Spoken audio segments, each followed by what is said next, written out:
Hello and welcome back to another episode of the Console Gaffer, Season 3 of this Celtic save. And we are currently 25th of February, so the last episode we were, if we go to the calendar, we had just played the Premier Sports Cup final against Rangers, which we won 1-0 after playing Red Star in the Champions League. Match day 6.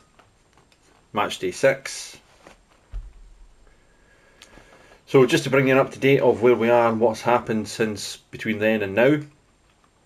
So after we won the Premier Sports Cup, we played Dundee away from home and we lost by a goal to 0.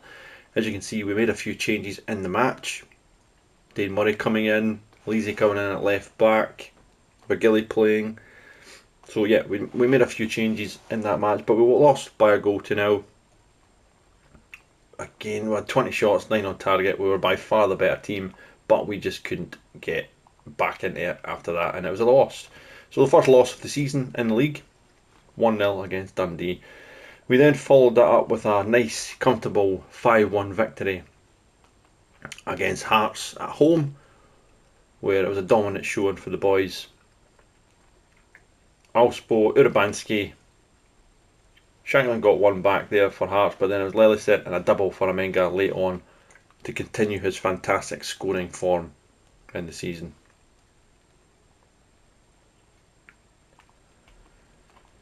We then played St Mirren away, which was another disappointing result, but we drew 0-0. Just with the amount of games in December, we just tried to change the squad around a little bit more, but we just couldn't get the goal to win us the game. We dominated, but just couldn't do the business. We then played Aberdeen at home. Again, strong victory. Another double from Amenga and an Alexander Jensen own goal gave us a comfortable 3-0 win on the 1st of January. We then followed that up with our first away win in 3 against Kilmarnock. 1-0 goal from Arna Engels in the 62nd minute. We then played Dundee United away and we completed a nice 4-0 victory with new signing Karim Konate, who I will go into in a second, scoring the goal for us. Signed him in January. So Norby, Madison, Le Marechal and Karim Konate. We then followed that up with a Scottish Cup 4th round victory, again third away game in the trot with a 3-1 victory. 3-0 up, and then Anne Donnelly got one back for Dundee, but it was a comfortable game for Gilly and another double for Emmanuel Amenga. Then the big one we're waiting for. After the disappointing 1-1 draw against Red Star, we really had to come out the traps here in this game against Juventus, and we did just that. It was a really solid performance from us. Really solid performance for the boys. From the first minute of the game, Arna Engels scored a penalty. We got a penalty earlier on, and then Konate, who we started up front just for a little bit of pace up front, got the second, the 22nd minute, and we just managed the game. We just managed the game after that, and we won by 2-0, what put us in a great position in the group stages. So what we'll do is we'll just quickly show the goals of that in that match. But yeah, it was a great performance. Got an early goal, which always helps in any game, never mind a big Champions League match like this. So yeah, penalty. Konate was brought down, Arna Engels stepped up in the pouring rain in Glasgow, and it was a terrific penalty high into the roof of the net, and that got us started off beautifully well after the first 2 minutes in. Then 22nd minute, good football again. Johnson got the ball from the throw-in back, building possession, back out wide to Kieran Tierney. Matsima won the ball back high up the field.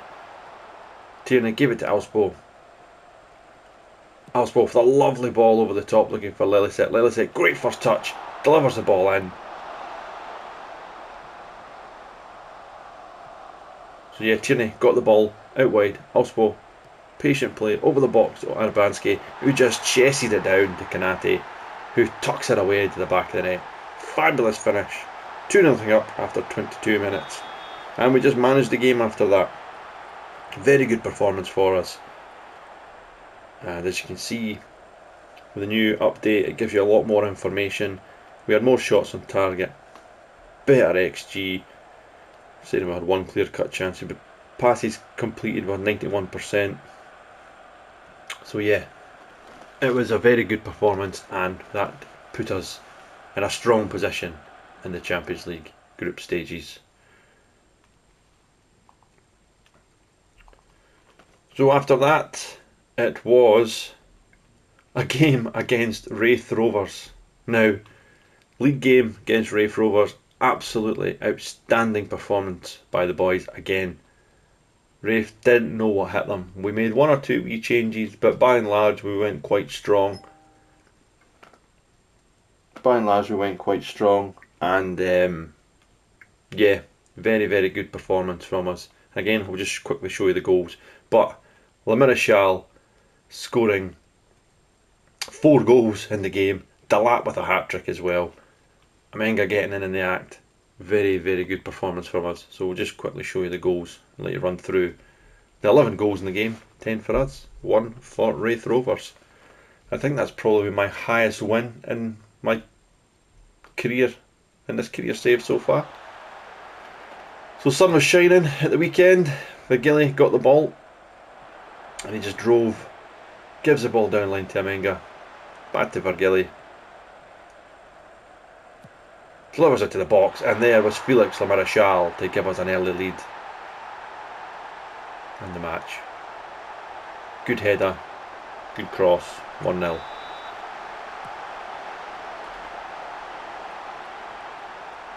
Then the free kick was not a great free kick there, but the goalkeeper took it. Trying to waste some time, he leathered it forward, and we pick it up easy again. La Marichal back out wide to Vigili, who probably had his best performance in a Celtic shirt so far. Gives the ball to Amenga. Amenga cut inside, back to Vigili, cross it in again. It was well cleared that time, but Sorg picks it up. Gave it to Aluko. Aluko now out wide to Vigili, who played a great ball to Amenga. Amenga got the ball across, and there was Liam Delap to tuck it away for 2-0.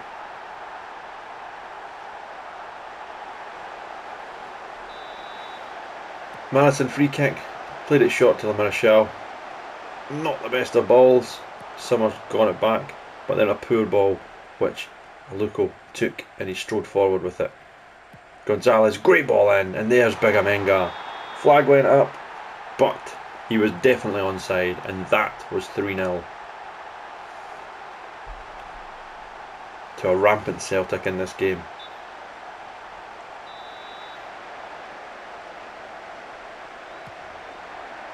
It was 4 soon after. Amenga from the goal kick, winning the ball. Gonzalez beating his man. Down the line it goes to La Marichal. Back to Sorg, into Delap, back to Gonzalez, who cuts it to La Marichal again, and just tucked it away for his second and Celtic's 4th of the match. Great football again. And then La Marichal got a chance from the penalty spot to tuck it away for his hat-trick, and he took it. Good penalty by the Frenchman. And that was 5-0. Wraith were obviously down to 10 men at the end of the first half. So start of the second half, Vigili down to Amenga, great pace. Clips it in. Came to Delap at the back stick. Good skill by Delap.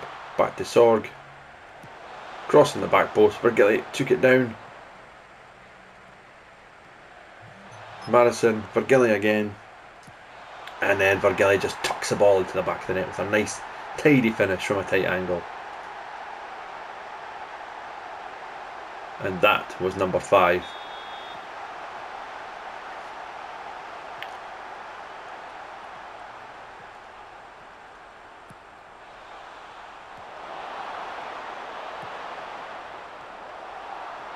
Michelle picked it up in the middle of the park there, not far from kick-off after we scored the fifth.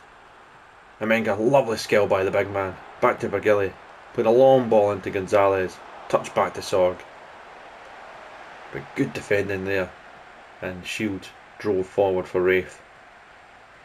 At this point we were all pushed up the field because we fancied more and more goals. Good play though. And it gave McKenzie. And that was a lovely finish from Wraith Rovers to get it back to 5-1 in the match. But straight from kick-off, that just angered us even more, I think.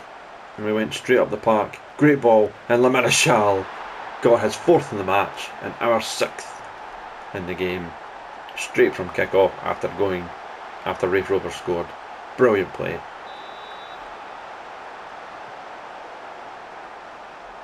Then we kept going again. Sorg driving at the box, back post. Amenga flicked it in. Gonzalez couldn't get there. And just when you thought Wraith had cleared the lines, we came back again. Gonzalez into Delap. Great first touch and a lovely finish by Liam Delap. And that made it number 7. James Madison, free kick. Up over the wall. Good save by the goalkeeper though.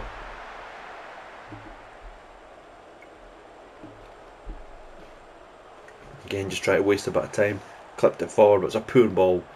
Jan Virgili picked it up and he drove forward and he drove forward and then he beat his man. Cleared away, which Sword picked up. Back to Norby. Again, patient build up by us. Good ball to Gonzalez, who delivered across, and there was Liam Delap with another tidy finish to get his hat-trick in the game. And that was number 8. 8-1.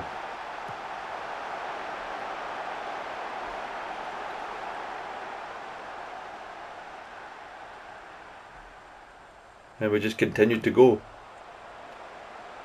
We didn't want to stop. Vickers gave it to Madison. Delap again, lovely first touch. He really enjoyed himself out there. Drop of the shoulder from Gonzalez. Across it went. And there was Delap again to get in the act. More goals. Brilliant football. Tidy finish. And that was that. That was number 10. And we won the game 10-1. Can't complain. Le Marechal got a 10 out of 10. Delap got a 10 out of 10. We got a couple of 9s in there. Gonzalez got a 10 out of 10 because he got 5 assists in the match. So great result, great performance, and it really just pushed us on. So then followed that up, we went away from home against Barcelona in the Champions League group phase, and it was a tough night for us. We conceded after 9 minutes of the game. De Jong, we were 3-0 down by half time. Made 1 or 2 tactical tweaks. Amenga scored a double in the second half, but we lost 5-2. But it was just as well Amenga scored that goal in stoppage time, because if he had not scored that goal in stoppage time, then we potentially would have been out at the group stages of the Champions League. If we look at the league phase, we managed to sneak in at 8th place, joint with Spurs. We scored 18, we conceded 11. We finished 2 goals better off than them because they only scored. But if we didn't, they'd have probably went ahead of us. So we got in there in the end by skin of our teeth. But I mean, you look at the record to get into the top 8. Man City 19 points, PSG 19 points, Liverpool 19 points, Porto on 18 points, Arsenal 17, Barca 17, Inter 17, and then there's ourselves on 17. Then you've got Spurs just behind us, and then Real Madrid on 15. So we won 5, we drew 2, and we lost 1 to Barcelona. The two games that we drew was Arsenal, and I was disappointed about the Red Star game, but still, we won the games.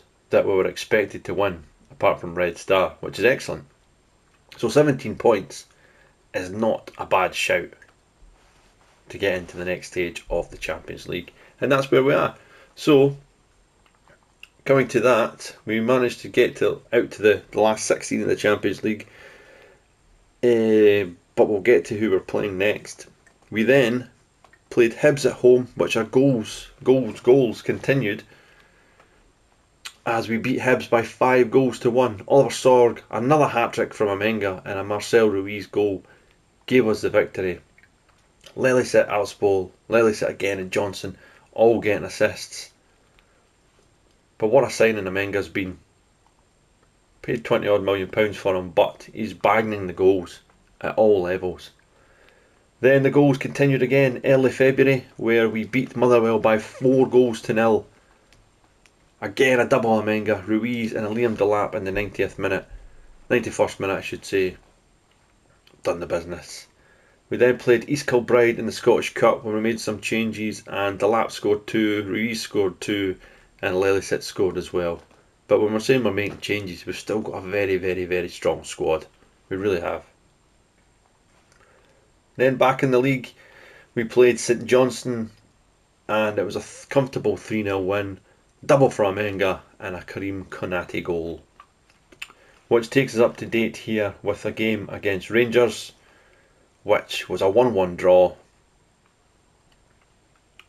Matsima scored early on, 21st minute, but then Martin scored in the second half to give it 1-1. I'd say we slightly edged the game, but we weren't good enough on the day, and probably a draw was the best thing, as Ruud van Nistelrooy is still the Rangers manager as it stands at the moment.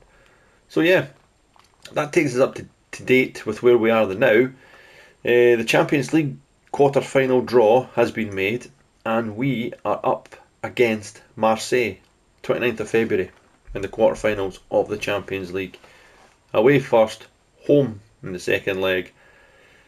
I'm hoping we can get something from the first leg, and then it sets it up for the home game against Marseille. So just getting back to the squad and recruitment wise, so in January we only made the one signing.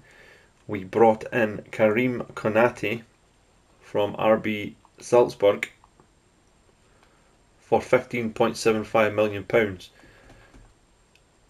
The Ivory Coast international, he's only 23. Again, we've really went in to improve the front line at the moment this season at this level, and that's where we've went. I mean, you can see his record. He's scored 111 goals and 165 appearances, so he's a talent. He's scored 2 goals and 4 appearances already for us since coming in January. And as you can see, he's got all the physical attributes that you need for a top class striker. Great acceleration, great agility, natural fitness is good, pace is good, stamina and strength is pretty good. His finishing is 17 with his composure at 13. Mentals are all good and his technicals are good. I've got the reason I kind of signed him is because I feel there is a potential that with the way Emmanuel Amenga has performed this season. I mean, there you go. You've got clubs looking at him. Bournemouth, Everton, Man United, Como, Villarreal and Al Nassr are all looking at the big Dutchman. No wonder. He really has been excellent. And if we look at his goal tally for us this season, he has scored 33 goals in 27 league games with 4 assists and 7 player of the matches. In the Cup, he scored 3 goals in 4 games, 3 starts. In Europe this season, he has scored 9 goals in 14 appearances. He came on as a sub against for Holland to get his 3rd cap. So all in all, he scored 45 goals and 39 starts for us this season. So that has been a phenomenal return from Emmanuel Amenga. So we'll just quickly go to the recruitment anyway, because we've made a couple of transfers out. So we brought in Karim Konate and we brought in Yassine Ayari from Brighton on loan, because I felt like we needed a wee bit extra in the midfield area, but he came in and he's not actually played for us yet, because the first training session basically he got injured on the 4th of February, because we signed him towards it at the end of the transfer window, and he got an injury. He was out to 5 to 11 days, so he's not actually played with us at all yet, but I like the look of him. We've got him till the end of the season on loan, so we'll see how he gets on. We've got an optional future fee that we can pay for £25 million for him. I do like him. He's got all the attributes for me for a kind of Callum McGregor replacement, because I'll show you in a minute. But yeah, so hopefully he can come in and do well, get some game time. So that was only 2 other transfers that we made in January. And going out the way, we sold Moussa Diakite to EAK for £3.2 million. And Shin Yamada went to Copenhagen for £9.5 million, an £8 million profit overall, as he was not going to get any more game time. He'd done great for us first couple of seasons, but since Amenga, Liam Delap and now Konate has come in, it made sense to try and get about £10 million for him. So, yeah. So just as we were talking about there with Callum McGregor, as you'll probably see, he's got a transfer arranged next to him. So Callum McGregor is leaving Celtic at the end of the season on a freedom of contract, and he is going to be joining AEK on a free transfer. So disappointed that he's probably going to go. I was maybe going to give him another year's contract, but he turned it down because he wanted to play, and he obviously doesn't feel like he's ready to retire yet. AEK came in for him and he's accepted to go there at the end of the season. You can see that he's got a staff part now to the top of the bar here, where a manager, assistant manager and coach. So I think I'm going to be keeping an eye on him, and I know I've got Dennis Bergkamp as my assistant manager at the moment, but I will probably go and give the assistant manager's role to Callum McGregor as and when he retires, I think, just to bring him back in. That's what my plan is anyway, if he'll take us back. So yeah, apart from that, it really is going good. James Madison's back injured. Liam Delap's picked up an injury, as too has Kieran Tierney. So Kieran Tierney was done his hip the last few days of January, and he's basically 47 weeks he's going to be out for, so it's a bad one for him. Oliver Sorg just got injured as well, but he's coming back to training tomorrow. AJ Elise as well. So we had a good number of players, our left back, our main left back, our cover left back, and our cover left back, all getting injured. So Bade Aluko, who's really kicked on for us this season, as you can see, he's up to £49 million. We signed him for 26.5 in the summer. We see his potential and he's already up there. So we're going to make a good bit of money on him. So he can play right back, left back, centre half, wing back. So that's where we are. So if you look at the squad in general, the ratings have been very, very good for most of them. We have had some injuries, and there's Ayari there. Cameron Carter-Vickers is wanted by Everton and Valencia. We'll see the offer might get in. Anna Engels is wanted as well. Brighton, Fulham, Sunderland, Al Ittihad, all looking at the Belgian. His stats are amazing, and he's getting better all the time. He's off the ball rating. So we'll maybe see about a new contract, or we'll sell him in the summer. But we'll just need to wait and see what happens there. But also, we need to try and make sure we try and get to a semi-final, or the career might be done.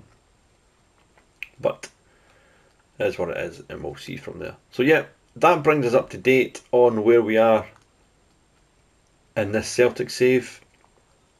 I just wanted to give a wee update on the squad and the fixtures and the ingoings and outgoings before we get back into the last part of the season, where we've got next game is Dundee at home, and then we've got Marseille away, St Johnstone away, Marseille away again, at home again before Hearts, St Mirren, Aberdeen, then Kilmarnock in the split. So yeah, I'll probably jump on and come back for the next episode for the home tie against Marseille, and hope that it's one that we can really still be in the tie for to try and win this game. As always, we'll see you in the next episode. Thanks again.